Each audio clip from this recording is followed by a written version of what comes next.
There's a thought that if you get relegated to a national payers marketplace or to a pilot program, that's kind of where a lot of solutions go to die. And so there's a difference between the two, right? CSN is, for all intents and purposes, a pilot program. And so you can do a study in clinical utility. You can see what the uptake is. It's basically a mini study in understanding what this solution is going to bring. And then, therefore, they could apply it to additional employer groups if it proves its worth. It's the same idea as a pilot program with nationals, but because of the bureaucracy and the hierarchy, it's hard to transition from a pilot to an actual being, an in-network provider or added into their offerings on a national basis. Um, so I think that there's a lot of nuance there when you say, "Hey, we want to do a pilot program. We're doing a CSN." What do you actually mean? And understanding what the ramifications of that are. And I think you're way better off doing that sort of thing in a regional payer than you are with a national, just because of the reasons that we mentioned. Mhm. Yeah, that makes a lot of sense. I think a lot of companies are looking at this as an alternative to maybe working with employers when they don't want to do direct contracts. Right.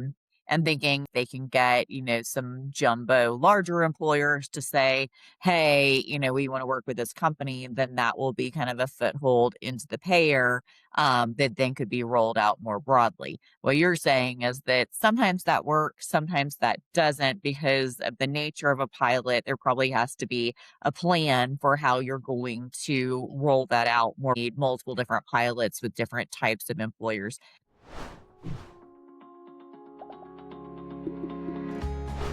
Welcome to Spark Spotlight. I'm your host, Lindsay Kratzer, CEO of Spark Health Advisors, where we help healthcare companies successfully navigate and accelerate in the employer and payer markets.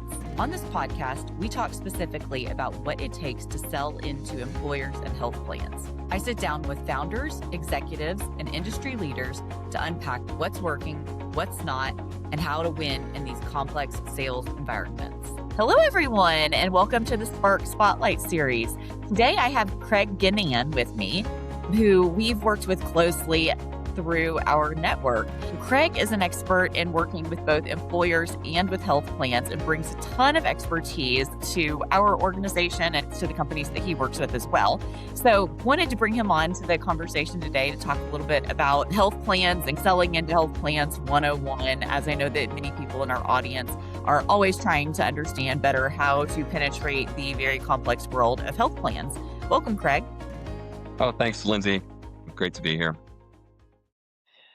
Love to continue the discussion on first timers getting into health plans or whether it's the employer approach. As you know, I've got about 25 years experience in the healthcare field, from sales and market access, and then of course into self-funded employer groups, Taft-Hartley funds. And so I'm happy to share information that may be helpful to the listeners.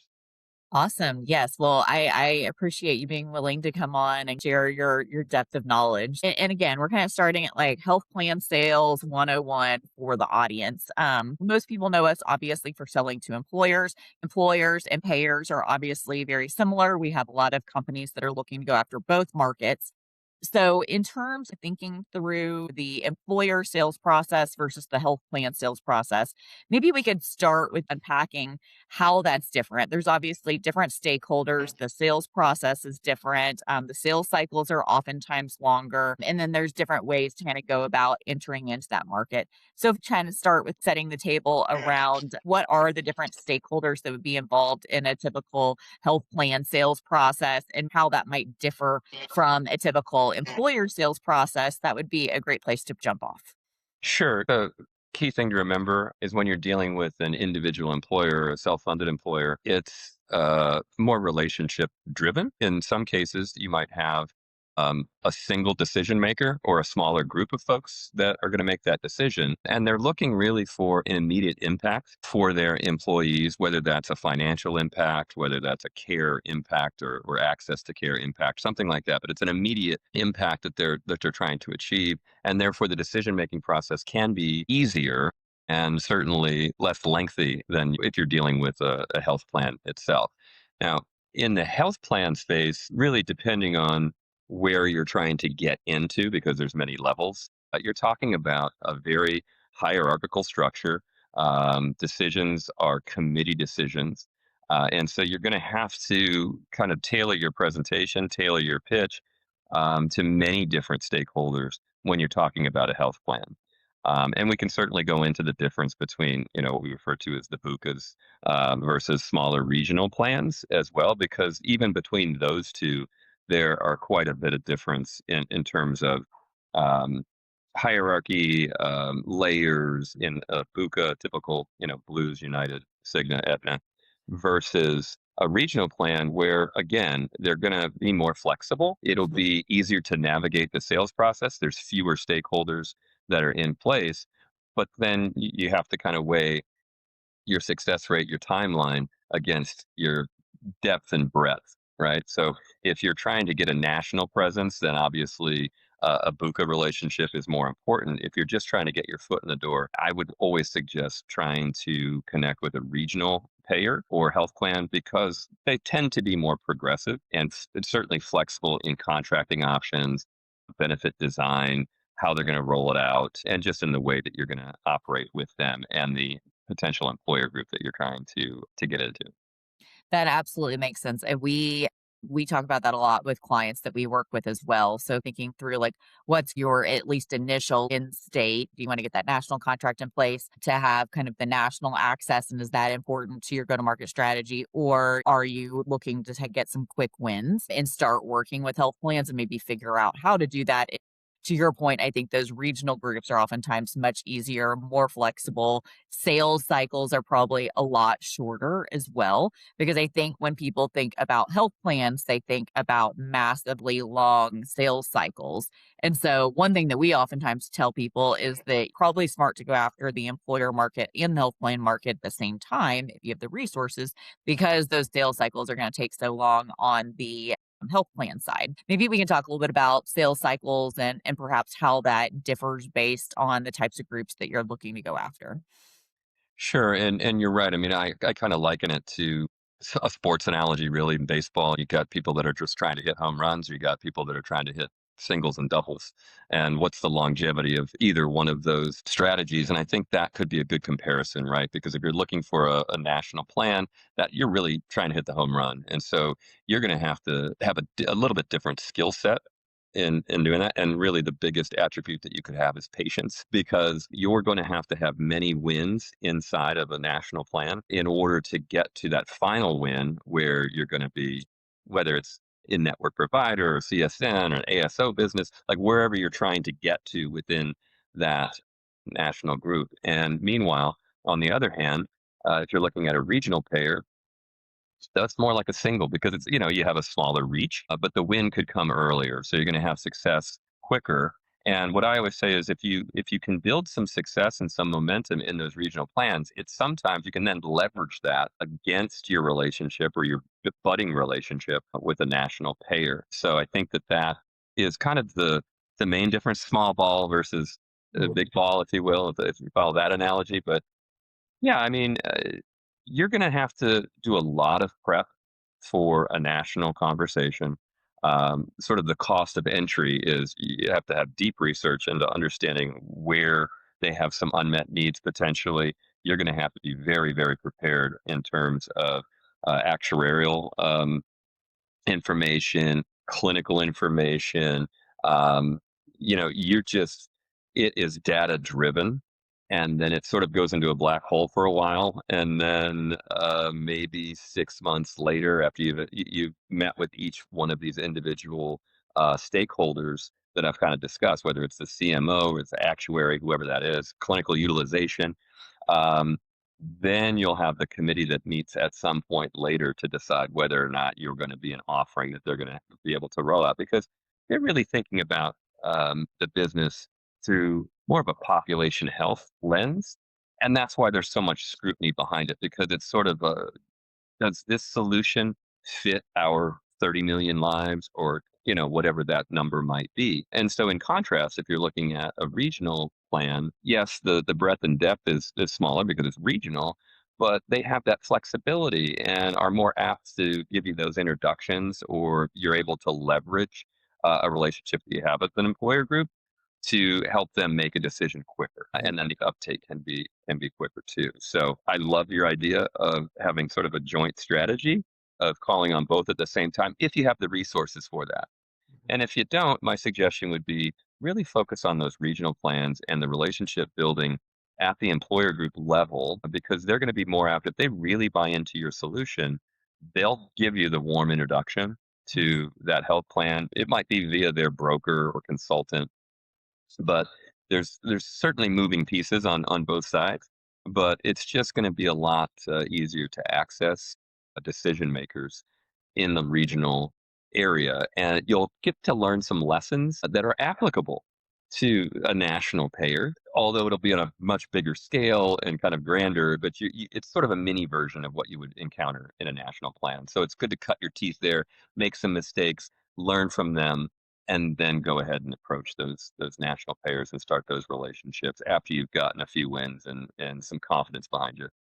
Yeah, absolutely. And I think that makes a lot of sense. I mean, to your point, it's a very data driven conversation. And so working with those regional plans, you could develop more of those proof points and, point of view that then you could kind of take into the national plans as kind of a next step. When you think about kind of stakeholders and who you're ideally trying to work with across kind of the regional plans versus the national plans, could you maybe unpack a little bit more around, what those different stakeholders look like and what their maybe the lens that they may be taking as they're evaluating any new solution? Because obviously there's a lot of different people involved that's going to differ. To your point, it's very different than working with employers who are oftentimes looking more at like a shorter term ROI. The payers are going to be thinking more holistically, to your point, across kind of their broader book of business. So would love to unpack a little bit more around the different stakeholder types and maybe how that differs in the regional plans versus the national BUCAs. Sure, yeah. I mean, with a national plan, well, as I said, clinical utility and a clinical message is going to be handled maybe up to the CMO, right? And having that conversation. And if you can check that box where it meets the clinical standard that they're trying to fit or the clinical utility that they're trying to fit, that's kind of step one, because without that, there's no other conversation. Then it gets into more of an actuarial and risk management perspective. And then they're also evaluating trends, and then they're also seeing what impact it could have on their networks. So I think that it's sort of a stepwise process, and you just kind of it doesn't always follow the same lines. It depends on where your initial entry into that payer is, or whatever your initial connection is. But I always would recommend that you start with the clinical message because that's that's the whole of everything. And without the clinical, nobody really is going to want to meet with you. But if you happen to have a relationship somewhere else along that food chain, that's fine. But you really need to focus on the clinical first and then make sure, specifically in the nationals, you just mentioned ROI, being able to provide that to them because without that, then that's the next critical step. And so you got to check all the boxes. Now, in contrast, on a regional side, those same things are in play, but they're way more flexible about it, especially if they have a client that is adamant about adding your solution. And so, because they're more about making that customer happy, making sure they have everything that they need, because turnover is their worst enemy. And so, if you have an employer customer that really is in love with your solution, but they also don't want to do a direct contract and want to go through the payer, they can be your best advocate. And then if there's a broker relationship involved too, they can also advocate, but you'd have to win, obviously, that broker over to make sure that it makes sense for them from a lift perspective of what do they have to do to make sure that this is something that can be offered. And are you going to do claims-based billing? Or, how is the operational part of it going to happen? Which again, that's going to be easier in the regional. Um, but it's sort of a shortened process and less hierarchy, and you could probably get everybody in the same room for a meeting or a Zoom. Um, Whereas in a national, that's going to be very difficult to do. They want to keep it kind of siloed so that everybody has their box checked, and then they come together as a committee to make that decision. It can be one meeting with everyone at it at a regional where they can make a decision within a week or two, or depending on where you're at in the sales cycle. Yeah, and so when you're talking about the employer, advocating for a specific solution and saying, "I want this to be included in our network," that's the client-specific networks that have really been trending, and I think that's, like, a new way that a lot of companies are looking to go to market. They may have the employer relationships, and they're oftentimes looking to leverage that to get the payers to say, okay, this is a company that we would work with, and then, utilize that to ideally probably roll it out more broadly across their book of business. Can you talk a little bit about, that CSN concept and how companies are going about that? What's maybe working there and why that might be kind of an interesting go-to-market pathway for companies that are looking to bring into payers? I would liken a client specific network. I mean, it's exactly what it's named, right? It's a client. It's for that one client, and it's sort of the permission of the payer to be able to do this. I would liken it to sort of a pilot program at a national payer. And what you're really trying to do in that situation is proof of concept, right? And now, if you're doing, if there's a there's a thought that if you get relegated to a national payer's marketplace or to a pilot program, that's kind of where a lot of solutions go to die. And so there's a difference between the two, right? CSN is, for all intents and purposes, a pilot program, and so you can do a study in clinical utility. You can see what the uptake is. It's basically a mini study in understanding what this solution is going to bring, and then therefore they could apply it to additional employer groups if it proves its worth. It's the same idea as a pilot program with nationals, but because of the bureaucracy and the hierarchy, it's hard to transition from a pilot to an actual being, an in network provider or added into their offerings on a national basis. So I think that there's a lot of nuance there when you say, "Hey, we want to do a pilot program. We're doing a CSN." What do you actually mean? And understanding what the ramifications of that are. And I think you're way better off doing that sort of thing in a regional payer than you are with a national, just because of the reasons that we mentioned. Yeah, that makes a lot of sense. I think a lot of companies are, like I said, kind of looking at this as an alternative to maybe working with employers when they don't want to do direct contracts Right. and thinking, if they can get, some jumbo larger employers to say, hey, we want to work with this company, then that will be kind of a foothold into the payer that then could be rolled out more broadly. What you're saying is that sometimes that works, sometimes that doesn't, because of the nature of a pilot. There probably has to be a plan for how you're going to roll that out more broadly, or perhaps maybe you need multiple different pilots with different types of employers. Can you talk about where you've seen that work well, to, kind of catapult the company to the next level working with the payer? In terms of CSN Mhm. or in term, okay, because I was going to say a lot of pilot programs with nationals don't work. I think of it as sort of like a clinical trial for a product in that it's very possible you miss your primary endpoint. And it's really dependent on the design of that trial. It's the same thing with a pilot with a national. Sometimes you're forced into a design of the pilot that you're just not going to be successful in, even though the product is successful. It's just not meeting those, let's call them primary endpoints. Mhm.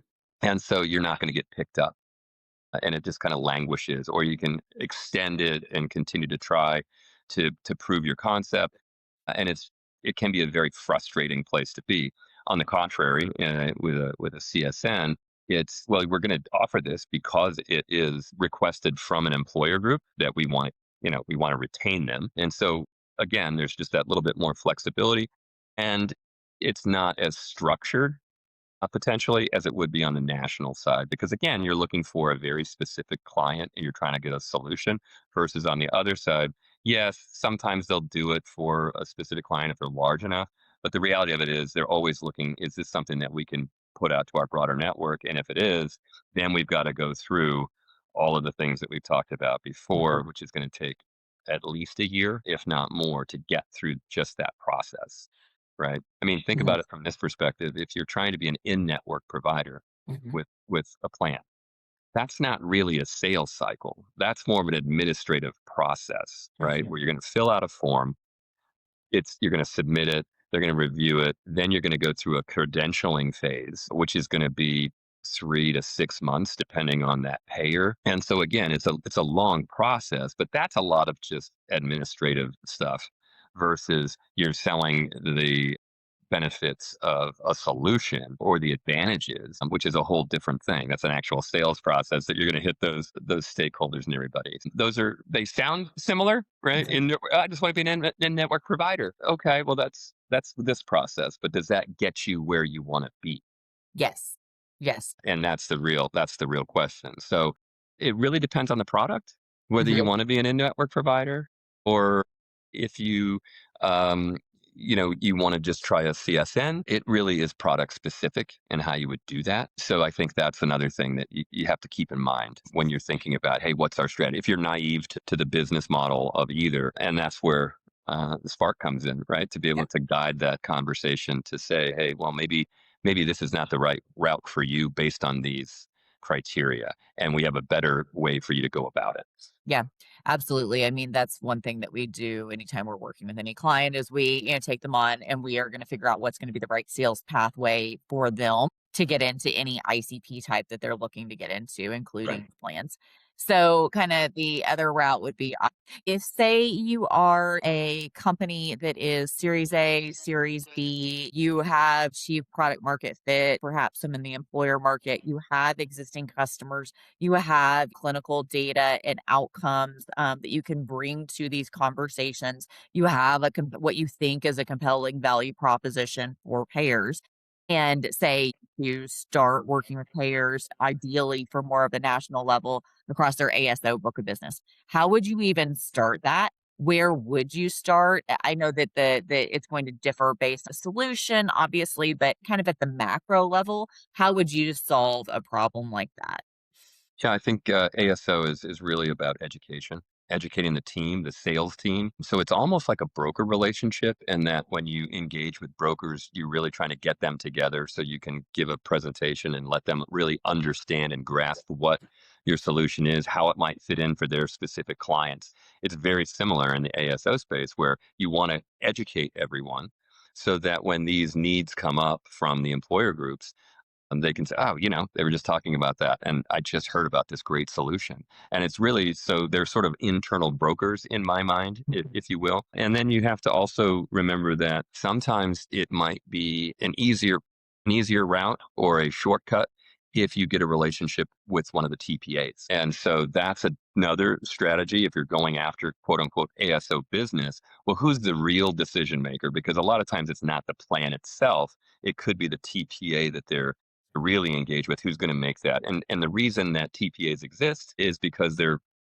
more flexible than a big payer. Right now, what's ironic about that is that all the big payers own a TPA, so they've sort of um, you know like they've done with other things, they've been able to sort of get everything in line and be all things to all people. And so those TPA relationships can be different, but regardless if they're owned by a plan, they are in fact easier to do business with and more flexible because that's why they were created in the first place and then gobbled up by the plan because it was a way to expand their business, right? Yeah.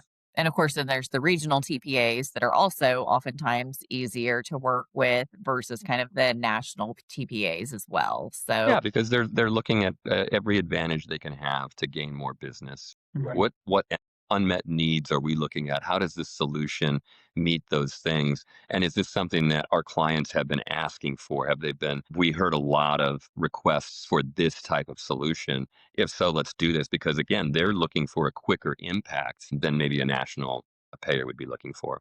Hmm. Hmm.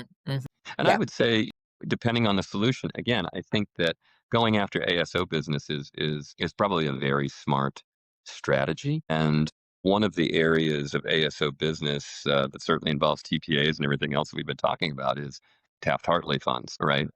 Because they have the most robust benefits packages of any employer group, really. Multi-employer groups is really what we're talking about in this instance. And it's really relationship driven in that space, way more so than when you're talking about these committee decisions that would happen at a national plan. Relationships with trustees are what drives that success in those Taft-Hartley funds. It's not the plan that makes a decision. It's not the fund really that makes it. It's the trustee who is able to bring it to the table and say, this is something that we want to do for our members, and here's what we're going to do. And so it could be a much shorter sales cycle, and a much quicker uptake of that solution in that class of business, I'll say. And so it really depends on sort of what your solution is, who you're trying to reach, where the biggest impact is going to be, and if you have someone who has the expertise and connections to get into those types of employer groups, right? Which is something that Spark can definitely do for a client.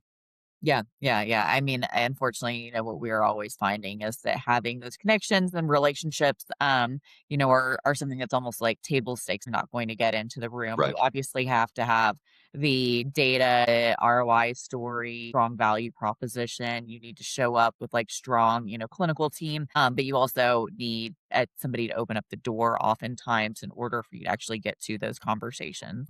And if you're a Um, commodity product, it's going to be a long road, right? mhm, Because it's really about differentiation. What can you offer that I don't already have? And is there any competitor in your space that's offering this that maybe already has a relationship or is in a CSN situation, or they have some sort of a contract at the payer or the TPA? How are you then going to differentiate if we said, oh, yeah, well, competition's good, so we'll have a secondary option, which is rare. But if they did, then how are you going to differentiate in that market? So then now you're starting a whole other sales process. After you've just had a one, you haven't really won anything. You just have access. Now you've got to go out and sell individually again.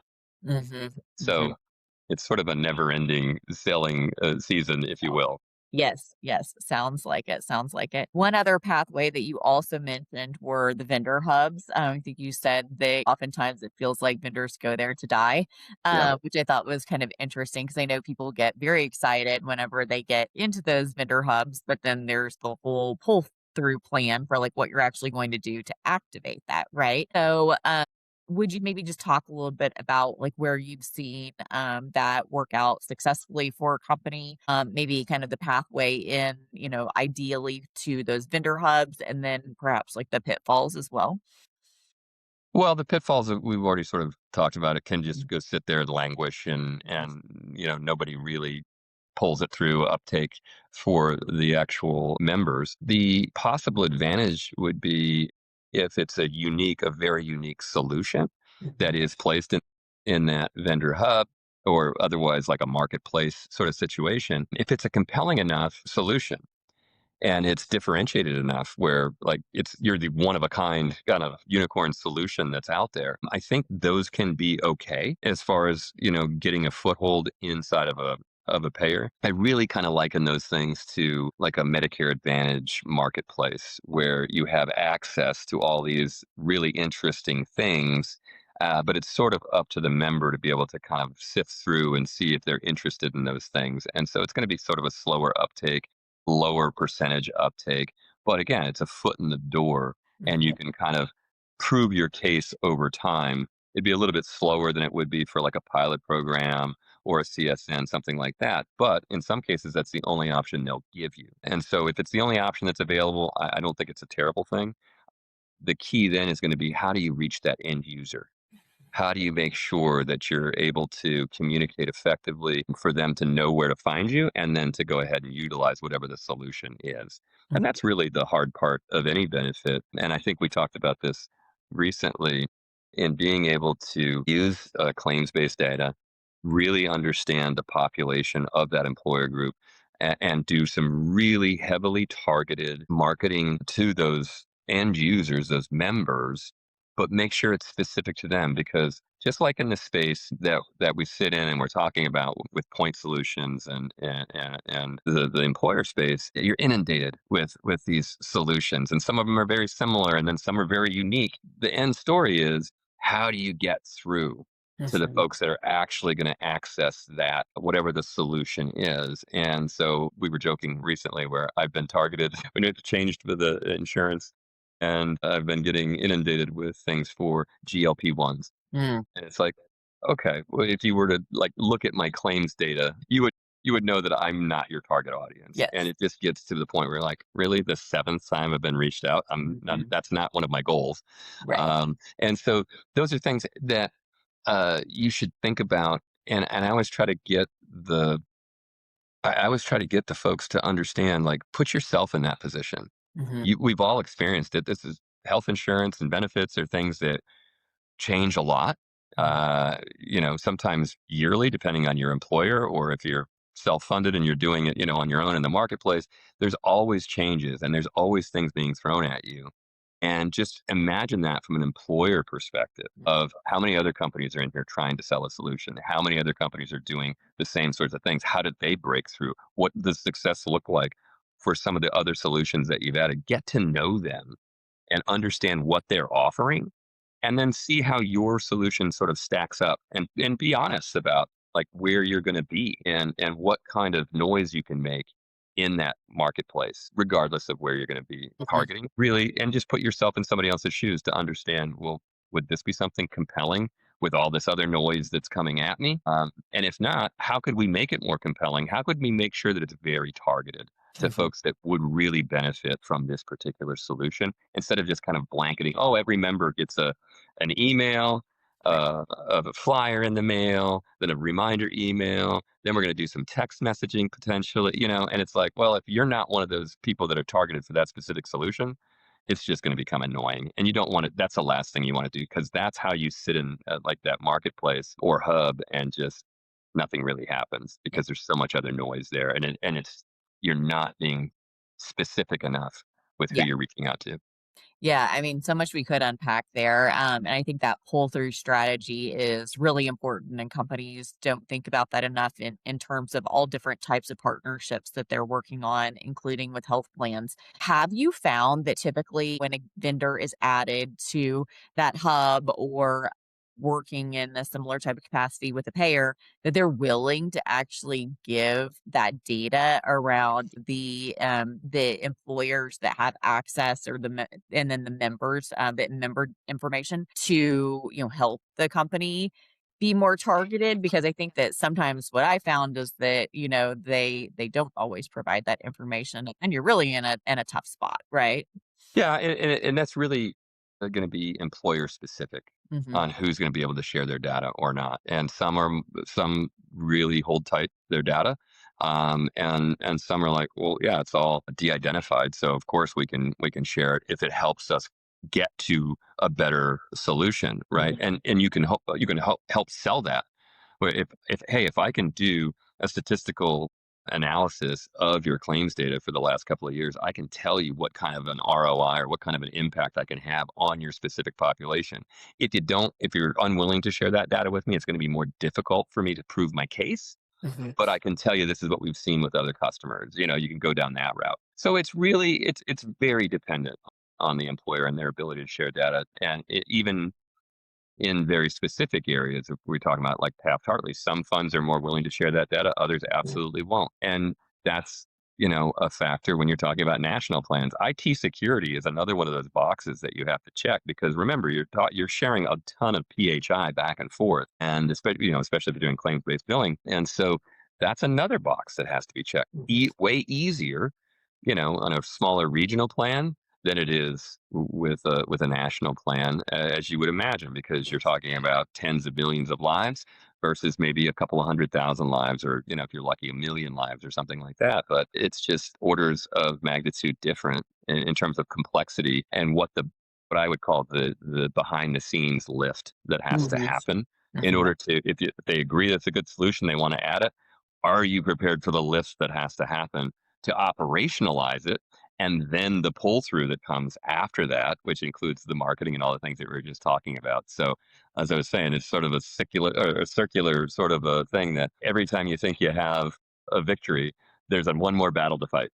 Yep, yep. I could see that. I could see that. Yeah, I think these are all good things to think about with, whether you even want to go after this market in the first place, if you're going to Right. have the ability to, effectively serve them. And then also things to think about during the sales process as you're setting expectations and understanding what the relationship's going to look like kind of once you get a deal signed. So, Craig, this has been super informative. I think we could probably talk about this like all day long. Appreciate doing, again, macro overview of some of the different go to market pathways that companies can take going after the health plan market. And I think the biggest thing that's clear to me from talking to you about this right now is that pathway really differs based on the company, what they're trying to achieve, and what that end goal is that they may have. So, really appreciate you coming on. Anything you'd like to say in closing?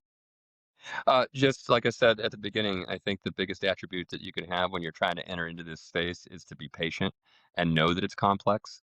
Know that it's going to take a while to kind of learn the business and really understand and make some mistakes because that's how you're going to learn the really important lessons. And so it's always better to make a mistake with a smaller customer or a regional payer. And learn that so that when you get to the big time of the national plans, you're really buttoned up and you have that experience and can be fast to react to the many, many questions that they're going to have as far as proof points and stakeholders go. So that's probably my best advice is do Yeah. your homework and be patient because it's a long, long cycle. Awesome. Couldn't agree more, Craig. Well said. Well, thank you so much for coming on today. Really appreciate it. Thanks for having me. Appreciate it.